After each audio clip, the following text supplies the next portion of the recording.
Alright, this is a different format of video. Normally I'm some highly scripted, overly edited jackass, but instead today we're going to be replicating a Socratic seminar. Won't be making any cuts. In fact, I'm going to keep that edited in. I'm going to be talking about the book, Watchmen. Well, more so the book and the movie, and how they both handled the ending. First of all, spoilers for the ending of Watchmen, of course. And second of all, this is going to be my opinion. I'm going to discuss, which interpretation of this story I believe handled the ending better. And I'm going to be honest, they both did the ending quite well. I feel like the ending is some of the best parts of both of those pieces of media. Honestly, the only good part of the movie. I'm just kidding. But yeah, I just have some notes that I'm going through, and I'm just going to talk about ways that each one did it better. Starting off with Veidt's plan. Veidt's plan in both the book and the movie was to blow up a city or multiple cities to unite the Earth under a common enemy. And in the movie, he does one thing. He blows up New York with an alien. And he got studio execs and prop guys to make a fake alien for him, and then it teleports into New York and kills people. And to be honest, that made no sense. When I was reading it, I was like, oh shit, he killed a lot of people, but an alien teleporting into New York blew up, made an explosion? I don't believe it. And what also makes no sense in the ending of the book is that an alien attacking just New York isn't gonna unite the world. If Russia hears, oh, aliens are attacking New York, they're attacking the bad guys, Russia is gonna think, oh, are the bad guys? Well, of course we're not gonna help. Wait, that's Irish, but of course they're gonna say, fuck that. We're not gonna help you guys because they're attacking you. However, in the movie,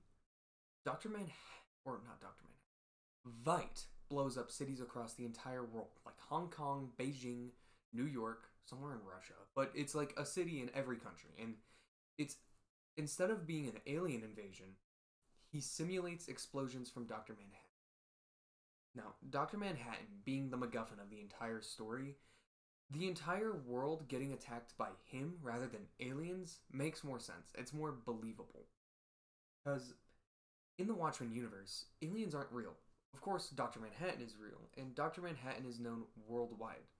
So, after he goes AWOL in the story, and then he blows up multiple cities throughout the world, that makes more sense. Plus, attacking cities throughout the entire world, that is more likely to unite everyone than just a bunch of pizza-eating fucks from New York just getting blown up. You know what I mean? Then next up is Rorschach's death. The way Rorschach dies in the book takes only a few panels. Let me grab my book and see. When Rorschach dies in the book, there's one full page of Rorschach being approached by Dr. Manhattan, but his actual death is only 5 panels. And that's 2 full pages dedicated to this scene. But it doesn't feel impactful. I'll make sure to punch in some screenshots of the story. But there are 3 panels that take up Rorschach taking off his mask and saying do it. And he only says about 3 sentences before he dies. And then he's vaporized by Dr. Manhattan. And Rorschach is my favorite character in the book, and I can't believe this moment got spoiled for me. I was pissed. But this moment feels much more impactful in the movie. The movie really gives it space to breathe, which is something it doesn't do for the most part. I'll get to this later, but the movie throughout the entire story just goes too fast. Every scene is just bam, bam, bam, bam, go, go, go, go, go. But Rorschach and his death, it has space to breathe. And I remember what he says in the movie to Dr. Manhattan is a lot more impactful. He gets a full 45 to a minute's worth of time just speaking just yelling, lashing out at Dr. Manhattan.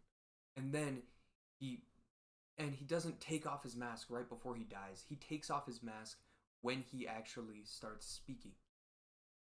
And that makes it feel more impactful because Rorschach is shown to show no emotion. Then he goes on this whole emotional, real charged rant and he takes off his mask for a second, which is literally his face. And it feels like they actually put effort into a metaphor there. He took off like the mask and actually revealed his true face when he says this, rather than his facade that he had held up for years. I just feel like it was done much better in the movie. However, these 2 points to the movie don't necessarily make me think its ending is better, because although Veidt's plan makes more sense in the movie and Rorschach's death was handled better in the movie, the book overall has significantly better pacing and character moments, and it just feels better. In the movie, Rorschach and Nightwing, or not Nightwing, Night Owl, go into Veidt's lair, talk to Veidt, get their asses kicked, Veidt reveals his plan, Dr. Manhattan shows up, movie ends. Like, it's wah, wah, wah, wah, wah, and they don't move around in rooms. There are no character moments where they speak to each other. They just say, Veidt, we're gonna stop you. Fuck you. I'm doing it anyways. I did it 30 minutes ago. Then Dr. Manhattan comes in. Veidt, I saw what you did. You're a bitch. And then Veidt explains it away, and then they all give up, and Rorschach dies. But in the book, every moment has weight to it. It actually feels suspenseful watching this plan take action. Because in the final chapter, after you view like all of the death and destruction in New York, and then Rorschach and Veidt are talking, or Rorschach and Nightwing, Night Owl, are talking to Veidt, and it just has so much space. Veidt's rants and his rambles have more impact in the book because they literally take up so much space. The word bubbles, the amount of space these word bubbles takes up, it feels as if Veidt is literally overpowering the conversation. He is so intelligent with the way he speaks, and he speaks so much that he just overshadows everyone else. Then, of course, there is after Veidt realizes his plan worked. And you'll notice in the book, everyone moves throughout the whole room. They take up the whole space of the scene in the book. They spread out after they realize the plan worked. Rorschach leaves, Dr. Manhattan kind of follows, and Laurie and Night Owl move off while Veidt is just left alone to go to his quarters. And it just feels better paced. I can't really describe it any better, but its pacing was so much better. And it's probably just because the words that you have to read take more time to read than the movie spent actually showing what happened. And of course, there's the scene with Laurie and Night Owl where they kind of get it on. But it's not just like, oh, they have sex, they're together now, no. It's an insane moment for Laurie. She, like, this moment makes her understand and, like, appreciate the value of her own life. Like, the scene on Mars does that, but, like, she really learns it here. She realizes, like, we can die any moment, and I just need someone to love. Like, that's basically what she says.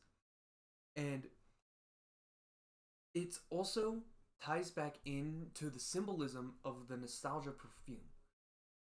Because she asks Dan, like, what's that smell of you? And he says, nostalgia. It's the nostalgia perfume. And I'm going to thank Miss Morgan on this one. But nostalgia perfume is linked to Laurie directly. It is, every time nostalgia perfume is there or mentioned, it is a huge impactful moment for Laurie. But it's never explicitly stated. It is never mentioned by word until this moment. It's always just in the background or the foreground. It has attention brought to it, but it is always hidden until here. This resolution for Laurie's character arc is what finally brings that perfume smell into words, which is just, it's peak. Fun fact, this book is peak. I also, I much better appreciate in the book the way Dr. Manhattan's quote at the end goes, where he says, in the end, nothing ever ends.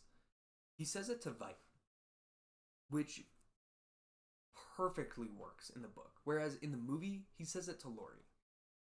Or no, he doesn't even say it to Laurie. Laurie says it to her mom, which makes no sense because that is Dr. Manhattan's quote. She says, or as Dr. Manhattan would say, nothing ever ends. And then, like, it just, I don't like the way the book handled it. But when Dr. Manhattan says that to Vite, it feels impactful because the way Vite reacts, he doubts himself for just a moment. Dr. Manhattan says, in the end, nothing ends, Adrian. Nothing ever ends. And Vite says, John, wait, what do you mean by that? And then Dr. Manhattan poofs. And Vite just stands there, contemplating. It is so well done. And it's literally true. What Dr. Manhattan says to Vite, nothing ever ends. Because of Rorschach's journal in the newspaper thing at the very end. Those two, it's literally the most in-your-face foreshadowing ever. Dr. Manhattan says, it's never going to end. There's still a story. What the hell do you think? And then, boom, last panel of the book, Rorschach's journal, right in front of some schmuck with a smiley face. With a ketchup stain on it. Like, I love how in chapter 12, the symbolism went from, oh, it's kind of subtle. You can't really see it if you don't think, to just like. So in the end, which one did it better? The book. Much better. Vite's plan may have made more sense in the movie. It may have been done better. And Rorschach's death may have been done better justice in the movie. But overall, the book was kind of just a better piece of media than the movie. Felt rushed, poorly paced. Character dialogue felt a little cheesy. But that's okay, because I feel like they were both good. I enjoyed my time with this book. So overall, book better, free grade, free upload on the YouTube. I'll see you